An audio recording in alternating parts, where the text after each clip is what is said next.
tercero, al del amor propio. Ciertamente la gente se quiere demasiado así. Ese yo del amor propio está muy arraigado en todo el mundo. Si nos dan palmaditas en el hombro, sonreímos deliciosamente.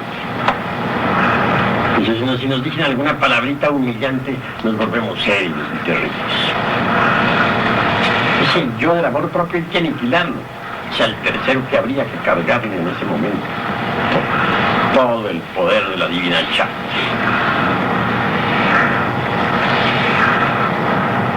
Proseguir en sus siguientes días o otros con el mismo trabajo, hasta que los tres colegas de tal escena tan fatal fuesen aniquilados. Pero vean, es de la vida práctica de donde debemos sacar el material para la destrucción del ego. Yo creo que los hermanos tienen tendencias, por lo que he oído ahora, a escaparse de la vida práctica.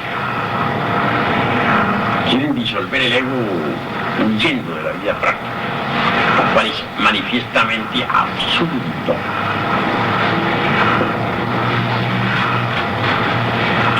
Recuerdo cuando estaba en el trabajo de disolución del ego, que en cierta ocasión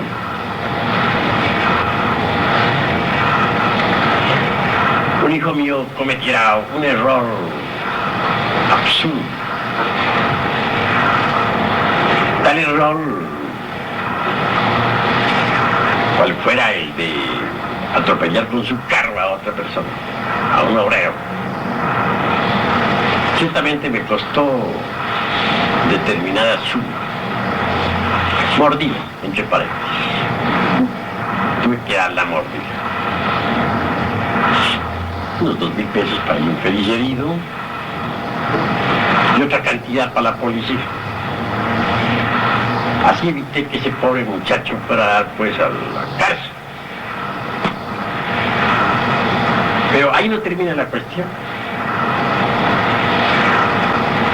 La realidad fue que cuando hube de ir a cancelar la deuda, el igual que me vendía a agradecer, protestara con cierta violencia. Él no estaba de acuerdo en que yo le diera esos 2.000 pesos al pobre infeliz obrero. Pero a mí me pareció justo que ya dárselos. Se los di. En la protesta hubieron palabras, si no por lo menos de carácter grotesco, sí bastante ingratas. Ira no sentí, debido al hecho de haberla disuelto. Cierto dolor en el corazón, sí. De inmediato me entregué a la meditación para saber en qué consistía ese dolor que había sentido en el corazón. Y pude verificar claramente el crudo realismo de un yo del amor propio que había sido herido. Como quiera que el sentido de la autoobservación psicológica lo tengo bien desarrollado, no me fue difícil percibir en forma directa a tal yo. Me hallé ciertamente bañándose infeliz en un patio con aguas negras. De inmediato lancé algunas cargas de electricidad sexual trascendente contra el desdichado. Lo trabajé por unos días y al fin se fue reduciendo poco a poco, hasta tomar la forma de un niño, y siguió reduciéndose hasta volverse polvareda cosa. Así es como se trabaja, mis estimables hermanos. Pero, ¿de dónde saqué yo el material para trabajar? Un hecho concreto, claro y definitivo. Fueron los hermanos la tendencia capaz a huir de los hechos prácticos de la vida, y eso es absurdo. completamente absurdo. En alguna otra ocasión, y me gusta entre paréntesis citar ejemplos vívidos, con propósitos de orientación colectiva, estuve yo muy afectado con cierta irritabilidad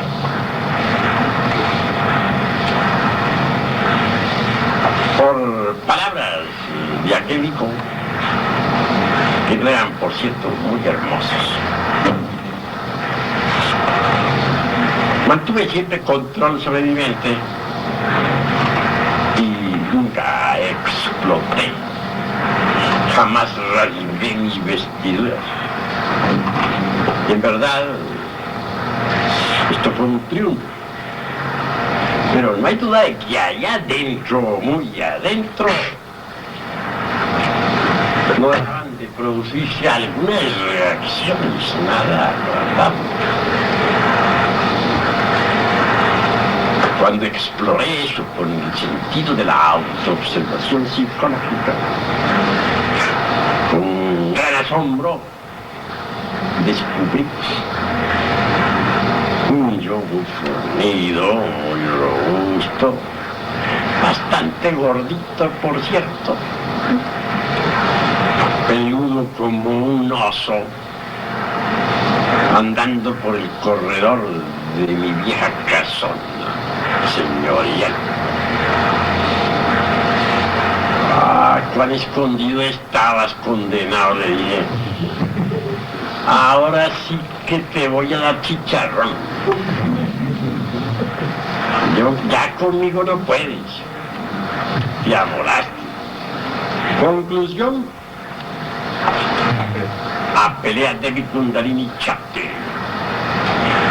Conforme lo trabajaba, iba perdiendo aquel monstruo, pues, volumen. Se iba empequeñeciendo en forma didáctica.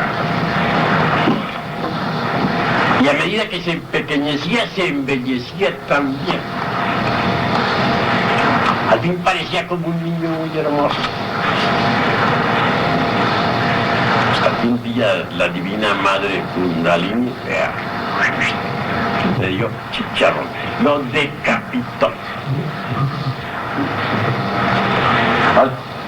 Lo cierto, pues, que posteriormente se redujo a polvo, no quedó nada del mismo. Pero eso sí, me dediqué de lleno a caballo, a trabajarlo de día y de noche, a todas horas y a cada momento, hasta que dejó de existir. El sentido de la autoobservación psicológica se va desarrollando y se irá desarrollando en cada uno de ustedes conforme lo vayan usando. No olviden que el sentido que no se usa se atrofia. Un día llegará en que el sentido de autoobservación psicológica en ustedes se habrá desarrollado de tal manera que podrán percibir lo mismo que yo, a tales agregados psíquicos indeseables. Aún más, podrán darse cuenta del resultado del trabajo sobre tales agregados.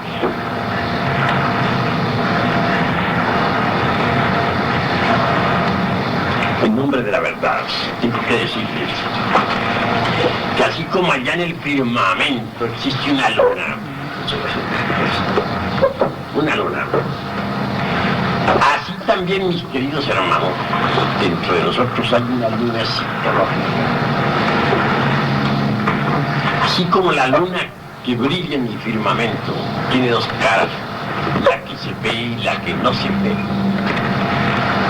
así también dentro de nosotros la luna psicológica tiene dos aspectos. El que es visible a simple vista mediante el sentido de la autoobservación psicológica, y aquel que a simple vista, pero no es visible, el oculto, desconocido, el incógnito. Sin embargo, este último se torna visible cuando el sentido psicológico se ha desarrollado hasta el máximo. Creo que los hermanos van entendiendo pues todas estas cosas. Creo que van comprendiendo. Ahora tienen ustedes que lanzar toda la carga contra los agregados psíquicos de la parte visible de su luna psicológica. Mucho más tarde en el tiempo habrán de lance en ristre contra los elementos indeseables de la luna negra. Esos que a simple vista no se ven. Muchos santos lograron aniquilar los agregados psíquicos de la parte visible de su luna psicológica. Mas nunca supieron nada sobre los elementos indeseables de la otra cara de su luna. Y aunque se sumergieron en el nirvana, en el Mahaparanirvana, tuvieron de retornar más tarde, a continuar su trabajo con la cara oculta de su luna psicológica. En todo caso, ya se trate del aspecto meramente visible de la luna psicológica o del oculto, los elementos para el trabajo tenemos que encontrarlos en los hechos concretos de la vida práctica. Así que no se me escapen. No traten de evadirse de la vida real. Deben ser más prácticos. Si es que quieren en verdad desintegrar el ego. Conforme lo vayan haciendo, conforme los agregados psíquicos se vayan pulverizando, conciencia, la esencia embotellada entre los mismos, ya emancipados. Este es el camino para cristalizar en nosotros eso que se llama alma.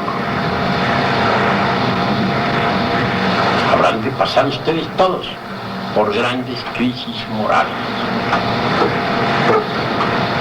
No es esto cuestión de mero intelecto. No se trata de simple demagogia, ni de vana palabrería insustancial de charla ambigua. No. Repito lo que ya dije, aunque me haga cansón. Que si el agua no hierve a 100 grados, no se cocina lo que tiene que cocinarse y no se desintegra lo que debe desintegrarse. Así, si no pasamos por espantosas crisis emocionales, se desintegran esos yoes. Cuando descubrí precisamente el yo del amor propio, que muy escondido estaba entre los repliegos profundos de mi psiquis, sentí gran dolor. Tuve de pasar por gran crisis emocional. Sufrí mucho.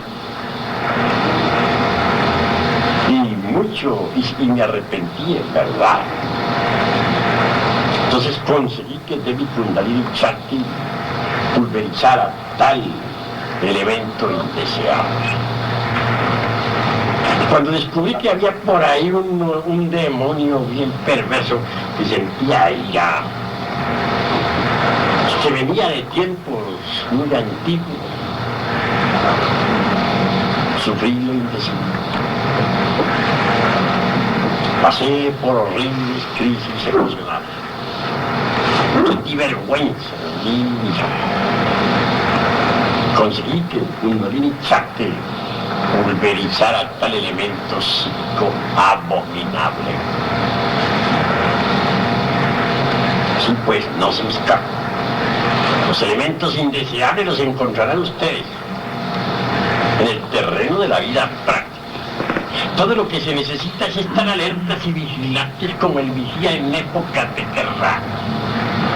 Estamos hablando, sí, estamos hablando, pero tal vez, ¿qué palabras estoy diciendo? Así tenemos que estar alertas con nuestras palabras. ¿Tenemos emoción? Sí, tenemos. ¿Qué clase de emoción? Tal vez no estamos emocionados por algún tango, o no tenemos ganas de cantar las canciones de Carlos Gardel. ¿Qué clase de emociones tenemos?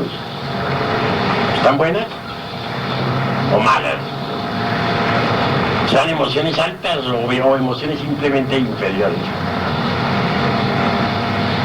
Eso de salir a una fiesta, pues, movidos por emociones inferiores, bailando, cantando, algo meramente profano, que está indicando. De manera que en los hechos de la vida práctica debemos descubrir las emociones inferiores, acusan, indican, yo es emocionalmente inferior, que hay que desenterrar. Si nosotros no extirpamos, no hacemos sangrar con el cuchillo de la autocrítica las emociones inferiores, no será posible que se desarrolle en nosotros el centro emocional superior, que tan necesario es precisamente para recibir los mensajes que vienen de los mundos superiores. Así que es en la vida donde debemos autodescubrir. Tenemos que estar acechando nuestras propias palabras, nuestros propios pensamientos, nuestras propias ideas. Que de pronto llega a la mente un pensamiento lujurioso, una escena morbosa. ¿Ustedes creen que va a llegar a esa hipótesis? ¿Qué indica eso?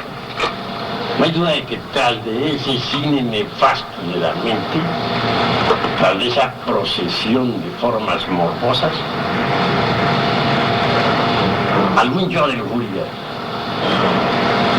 está en actividad. Sí, hay yoes de lujuria que se apoderan de los rollos esos que cargamos en el cerebro, rollos de recuerdos, de formas pasionarias, etc. Y luego proyecta el cine, proyecta tales rollos sobre la pantalla del entendimiento.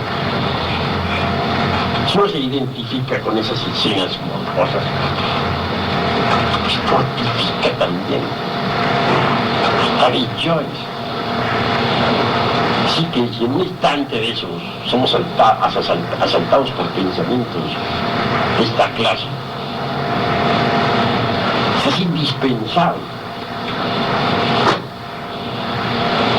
invocar a la divina Shakti Kundalini para que con su flamígero poder extraordinario reduzca a polvo a tal yo. Si no procedemos así, si antes bien nos identificamos con el mismo, si las escenas de lujuria nos encantan, entonces en vez de ser disuelto tal yo, se fortificará extraordinariamente. Cada uno de nosotros tiene su conciencia embotellada entre todos esos personajes de los distintos dramas, comedias y tragedias de la vida. Cada uno de nosotros tiene la conciencia embotellada entre los egos. Pues reduzcamos esos egos a polvo y la conciencia será libre.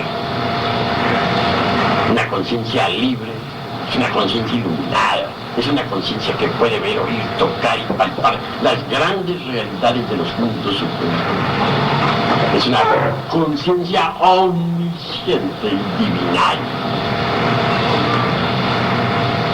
El día que ustedes hayan aniquilado el ego en su totalidad, lo último que deberán aniquilar será, ¿qué? Los gérmenes del ego. Muerto el ego quedan los gérmenes. Son terriblemente malignos. Esos gérmenes también deben ser desenterrados, reducidos a ceniza. Necesitamos tomar posesión de sí mismos. Si es que queremos ser reyes y sacerdotes de la naturaleza según el orden de Melquisedec. No podíamos tomar posesión de sí mismos, en tanto continuara la conciencia embutida entre los diversos elementos indeseables de la psiquis. Una conciencia que ha tomado posesión de sí misma es una conciencia libre. Una conciencia que ha tomado posesión de sí misma es admitida en la orden de Melquisedec. Es una conciencia omnisciente, iluminada, perfecta. Eso es lo que nosotros necesitamos. El día que ustedes hayan tomado dijéramos, con conciencia iluminada, el día que ustedes hayan hecho libres de verdad, ese día también habrán cristalizado eso que se llama alma. Serán todo alma. Hasta su cuerpo físico se volverá alma. Estarán cargados de atributos y poderes, cosas. Poderes que divinizan. Les he enseñado hoy pues una didáctica práctica a través de una dialéctica definitiva. Y en este preciso instante vamos a entrar en meditación. Pero antes es necesario saber sobre qué vamos a trabajar. De lo contrario no tendría sentido lo que vamos a hacer. Como quiera que pienso, ustedes son personas que luchan por el autodescubrimiento. Es obvio que ustedes estarán trabajando sobre tal o cual error psicológico. ¿Hay alguno de ustedes que todavía no sepa sobre qué va a trabajar? Es posible que exista aquí en este grupo algún hermano que no esté ocupado en desintegrar algún defecto. Si así fue, me gustaría conocer. ¿Cuál de ellos? Yo tengo trabajando, pero concretamente yo le quería preguntar sobre cuál trabajaría yo. Pues es que a mí me surgió esta pregunta en el transcurso de su conferencia. Que uno en la vida práctica ve uno y otro defecto. Entonces uno se confunde después sobre cuál trabajar. Y yo le pedí al favor de que me dijeran con cuál trabajar. ¿Sobre cuál estás trabajando tú? Yo estaba tratando de trabajar sobre la concentración, la lujuria, sobre la ira, sobre el miedo, sobre mucho, entonces se confunde uno. Pero ¿sobre cuál estás trabajando? Por eso. Específicamente. Veo que eres un hombre juicioso y por lo tanto es obvio que ya habrás especificado tu trabajo. Yo he querido trabajar más sobre la lujuria, pero se me han atravesado eso también. Bueno, ese es el pecado capital, bien lo sabes. Entonces, me ha confundido, quiero también eliminarlo y entonces... El de la lujuria es capital y se trabaja durante toda la vida, pues ahí está el pecado original, la raíz de todos los defectos. Pero siempre hay que trabajarlo asociado con alguno otro. Que se trabaje la ira, pero la lujuria continúa. Se trabaje la envidia, pero la lujuria continúa. Se trabaje el orgullo, pero continúa la lujuria. Eso es capital. O sea, uno en una misma meditación hace todo lo que se recuerda uno de todo. Eso de lo que se recuerde me suena incoherente, vago, impreciso, inodoro, insípido, insustancial, incoloro. Pensemos con exactitud. ¿Cuál defecto acabas de descubrir en tu vida práctica? Si tú estás alerta y vigilante, como él diría en época de guerra, tienes que haber descubierto algún defecto. ¿Cuál acabas de descubrir? ¿Qué situación te has visto ahora metido últimamente? ¿Tuviste alguna palabra de ira? ¿Tuviste un impulso orgulloso? ¿Cuál fue el último que descubriste? ¿En qué situación? ¿En la calle? ¿O fue en la casa? ¿O fue en un bar? ¿Dónde fue? ¿Qué te sucedió? ¿O estás durmiendo? No, de la ira. Un arranque de ira. Bueno, me gusta que seas sincero, ¿sabes? Está bien. Pues eso es lo que uno tiene que hacer. Vivir alerta y vigilante como el vigía en época de guerra. ¿Dónde fue la ira? ¿Cuál fue el momento? ¿Puedes reconstruir la situación? ¿Puedes tú visualizar el instante en que sentiste ira? ¿Puedes hacerlo? Pues si tú puedes visualizar, recordar cómo fue la cosa, pues ahora vamos a trabajar sobre eso. Hay hechos concretos que vamos a partir. No vamos a partir de hechos vagos, incoloros, insípidos, inodoros, insubstanciales. No, vamos a partir de hechos concretos, claros y definitivos. Vamos a ser prácticos. En un 100%. Reconstruye, visualiza esa escena de ira y sobre eso vas a trabajar ahora en la meditación. A ver, hermano.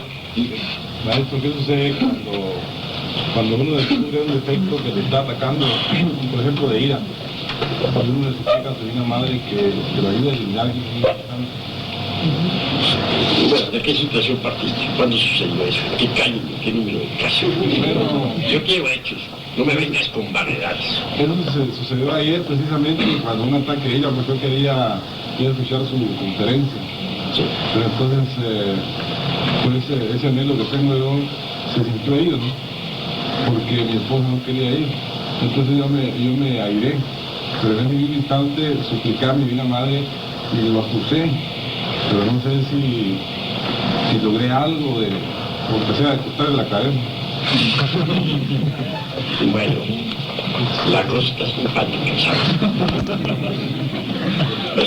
Vamos a ser más prácticos. Te airaste contra tu pobre esposa. Pero tú ya sabes por qué te airaste. Porque no me dejó ir a la conferencia. Por eso. De manera que hubo ira. No te dejó ir a la conferencia. ¿Qué se sintió herido en ese momento? En ti. Bueno, entonces hay dos defectos. Hay uno, ira, y otro, orgullo. Sobre esos dos yoes vas a trabajar ahora concretamente, prácticamente. La petición que hiciste en ese momento está bien, pero fue un poco a la ligera. Ya reflexionaste sobre eso, ya reconstruiste la escena. ¿Cuántas horas estuviste en tu cama con el cuerpo relajado, haciéndote consciente de lo que sucedía? ¿Qué podrías decir? Exactamente. Bueno, fue una televisión inmediata y ligera que hice para que se me quitara la sensación que sentía más. Está muy a la ligera. Está muy a la ligera. Necesitamos ser más profundos. El agua que corre turbia es el agua de poco fondo. Necesitamos aguas de mucho fondo. Los pozos, dijéramos, bandos con poca profundidad, en la vera del camino se secan bajo la luz del sol y se convierten en ciénagas llenas de podridas, llenas de insectos. Pero en las aguas profundas, donde habitan los peces, que hay vida, son diferentes. Nosotros necesitamos ser más profundos.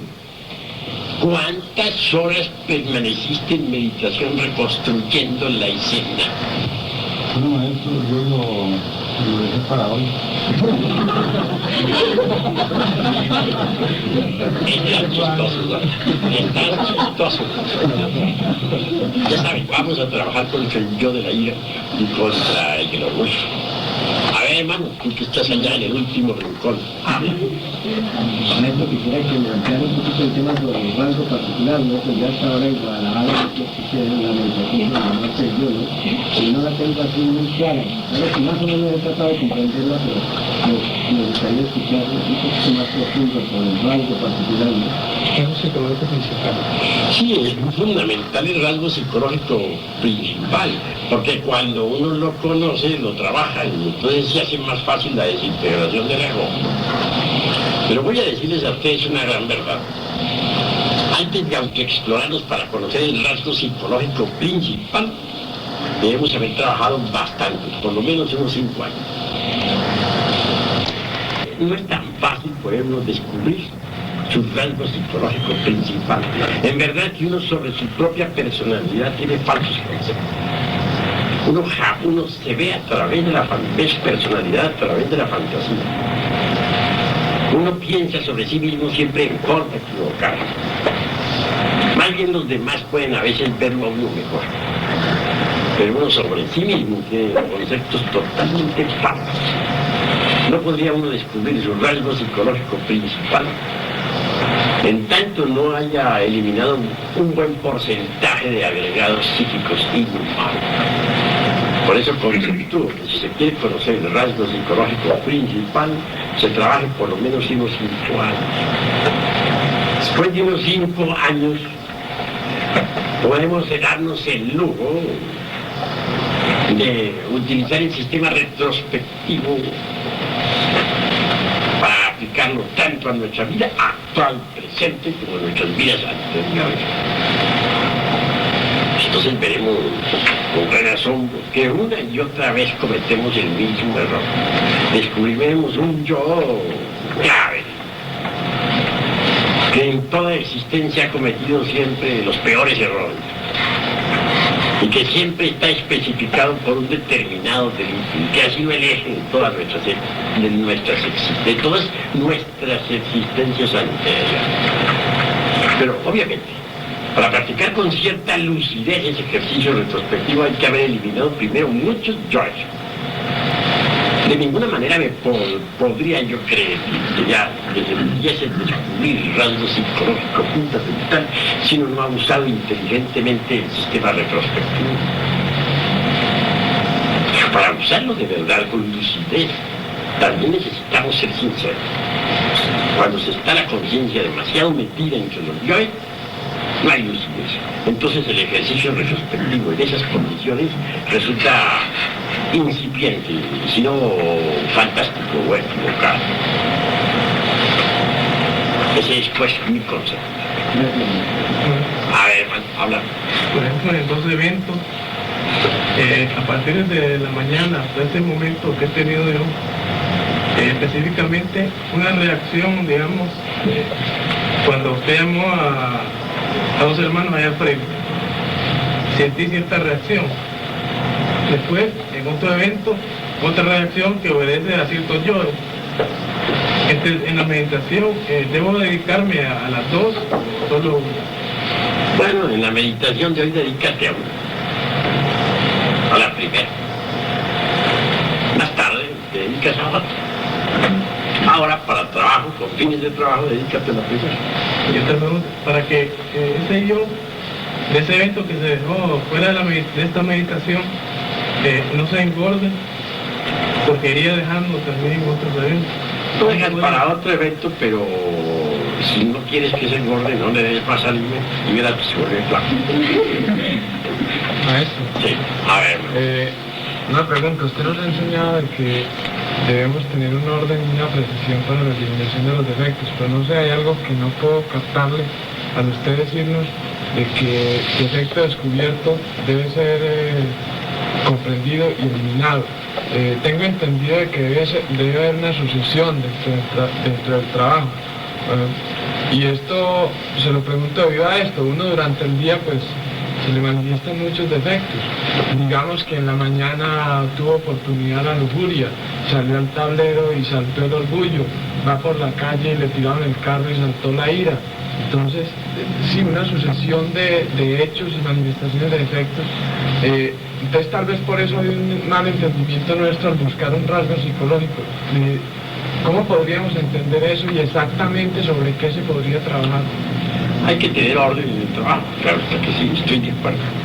Pero en todo caso, puedes llegar la noche con tu cuerpo relajado, claro, pasarás a practicar el ejercicio retrospectivo y no sobre toda tu existencia o existencias anteriores, por lo menos sí, sobre el día. Entonces vas a visualizar, a reconstruir los eventos del día. Ya reconstruidos, numerados, clasificados debidamente, procederás al trabajo. Primero, un evento al cual puedes dedicar, digamos, 15 minutos, 20. Otro evento al que le puedes dedicar media hora. Otro al que le puedes dedicar 5 minutos, otro al que le puedes dedicar 10. Todo depende de la gravedad de los eventos. Y así que, ya ordenados, puedes trabajar en la noche tranquilamente y por orden. Y eliminar toda esa sucesión. También por orden. Porque en cada trabajo sobre tal o cual evento entran los factores de enjuiciamiento o descubrimiento, enjuiciamiento y ejecución. A cada a cada elemento le aplican los 3 instantes que son el del descubrimiento, cuando tú lo descubriste, comprensión, pues, tú lo comprendiste, y ejecución, con la ayuda de la Divina Madre Fuego. Así se trabaja, porque si vas a trabajar uno por uno, piensa cómo se te va a poner la cosa. Por eso te va a poner muy de para arriba, mano. Porque en realidad de verdad te digo que... Os voy a repetirte aquella frase de Virgilio, el poeta de Mantua, en su Divina Eneida. Aunque tuviéramos, dice, 100 lenguas para hablar y paladar de acero, no alcanzaríamos a enumerar todos nuestros defectos cabalmente. De verdad que si tú te propusieras trabajar un evento, como dice tu mujer, 2 meses y otro defecto, otros 2 meses, si son miles los defectos, ¿cuándo los vas a terminar todos? Además, un defecto está asociado a otro, y el otro está asociado a otro. Rara vez aparece un defecto solo, siempre a un defecto se le asocia a otro. Así que hay que trabajarlos con orden, pero debidamente clasificados. Y diariamente, hasta triunfar. Maestro, usted nos habló también del desorden de la casa, de la mansión. El maestro G habla sobre el desorden de la casa y habla sobre un mayordomo interino y un amo, ¿no? Unos yoes que gustan del trabajo, otros yoes que no gustan del trabajo, para formar un centro de gravedad permanente. ¿Cómo podríamos entender eso? Pues francamente eso del tal mayordomo mayor, tan citado por Nicol y por G, John Spencer y sus secuaces, como Colin y otros, pues me parece una tontería, no tiene ningún valor. Por mi parte jamás, yo que, mejor dicho, que está aquí adentro, que disolvió el último, lo dijo Apolo, nunca usó ciertamente, y se lo digo con sinceridad, el sistema ese del mayordomo mayor. ¿Que hay yoes útiles? Sí, verdad. También los hay inútiles. ¿Que hay yoes buenos? Hay por montón. Y también los hay malos. Hay que desintegrar los yoes buenos. Y hay que desintegrar los yoes malos. Hay que desintegrar los yoes útiles. Y hay que desintegrar los yoes inútiles. Un día me decía a mí un amigo que tenía una fábrica de hacer pantalones por allá en El Salvador, lo siguiente: maestro, si yo desintegro el yo útil que hace pantalones en mi fábrica, entonces, ¿quién va a seguir haciendo pantalones? Voy a quebrar, va a fracasar mi fábrica. No te preocupes, le dije, buena amiga. Tú desintegras ese yo, una parte del ser correspondiente, hábil también en toda clase de arte, y se encargará de la labor de hacer pantalones, y los hará mejores, por cierto. Mi amigo se mostró satisfecho y continuó su carrera. Los yoes buenos saben hacer buenas obras. Digo, hacen buenas obras, dispensen, pero no saben hacer las buenas obras. Hacen el bien cuando no se debe hacer. Le dan limosna a un marihuanero que vaya a comprar más marihuana. Le dan limosna por ahí a un borracho para que siga emborrachándose. Le dan limosna a un rico que pide limosna. Y cosas así por el estilo. Los yoes del bien no saben hacer el bien. En última síntesis, nosotros tenemos que pelear contra el bien y contra el mal, francamente. En última síntesis, nosotros tenemos que pasar más allá del bien y del mal y empuñar la espada de la justicia cósmica. Al fin y al cabo, ¿qué es lo que llamamos bien? Hagámonos conscientes de eso que llaman bien. Bueno es todo lo que está en su lugar, malo lo que está fuera de lugar. Por ejemplo, el fuego ahí estaba, es bueno, ¿no es cierto? Pero ¿qué tal que ese fuego quemando ahí las cortinas o asándolos a ustedes vivos? ¿Cómo les parecería? ¿Ustedes les gustaría sentirse convertidos en teas encendidas? Creo que no, ¿no? Bueno, ahora el agua ahí entre ese vaso está bien. Todavía en la cocina, pues sirve para lavar los platos, las tazas. O ahí, en esa pequeña fuente. Correcto. Pero ¿qué tal el agua inundando todas las habitaciones? Sería mala, ¿verdad? De manera que bueno es lo que esté en su lugar, malo lo que esté en su lugar. Una virtud, por bueno, por muy santa que sea, si queda fuera del lugar se vuelve mala. ¿A ustedes les gustaría ya como misioneros gnósticos ir a enseñar, dar las enseñanzas por ahí en alguna cantina? ¿Ustedes como misioneros gnósticos entrarían por ahí a una casa de citas a alguien?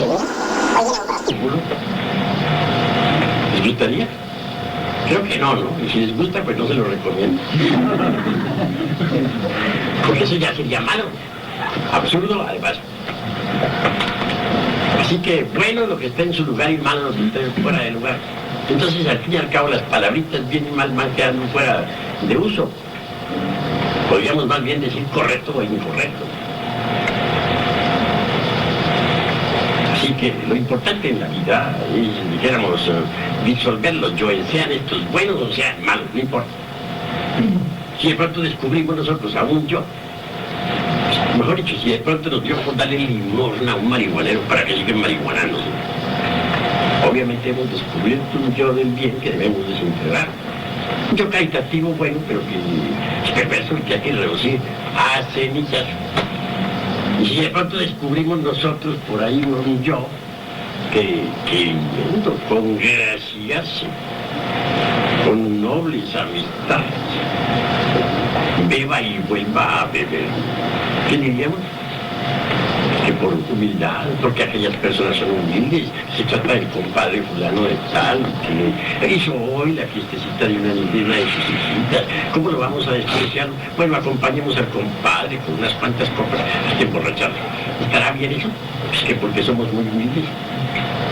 Esa clase de yo hay que destruirlo, es un yo aparentemente bueno, pero que hay que destruirlo, hay que aniquilarlo.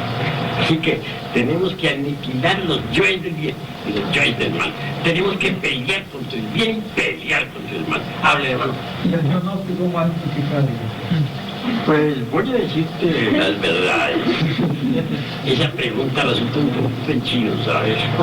Porque aquí no hay nadie que no tenga su yo gnóstico. Lo interesante es que a tal yo también hay que aniquilarlo y debe quedar la pura conciencia gnóstica. El yo gnóstico se vuelve automático, mecánico, mecanicista, pues redúcelo a ceniza, y hazte consciente de la doctrina. Entonces ya la gnosis se desarrolla y se envuelve en ti por convicción de doctrinaria conscientiva y no como un mero automaticismo mecanicista. El yo gnóstico es mecánico. Pero la conciencia gnóstica es revolucionaria, rebelde, terriblemente divina. A ver, hermano. Yo sé que tengo que hacer mucho, ya que la oportunidad de estar con usted y realizar esta experiencia del trabajo sobre la expresión del Dios, pero doy una manita, ¿no?